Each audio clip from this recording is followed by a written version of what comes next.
Little Bendon Books, Asop's Fable. A classic collection of children's fable, illustrated by Milo Winter.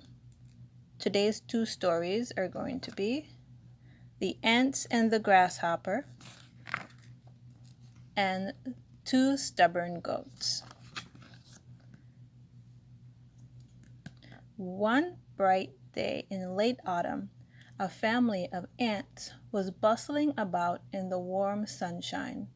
They were busy drying out all the grain they had stored up during the summer. Along came a starving grasshopper with his fiddle under his arm. He came up and humbly begged for a bite to eat. "What?" cried the ants in surprise. "Haven't you stored anything away for the winter?" "What in the world were you doing all last summer?" "Oh, well, I didn't have time to store up any food," said the grasshopper. "I was busy making music and having fun." Before I knew it, the summer was gone. The ants shrugged their shoulders in disgust.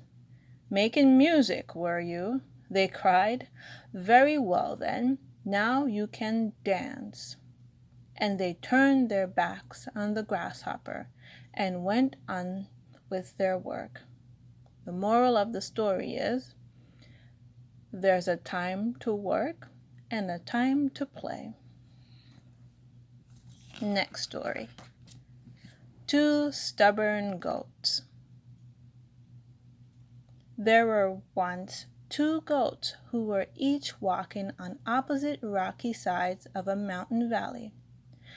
It so happened that a large tree had fallen, forming a bridge between the two sides.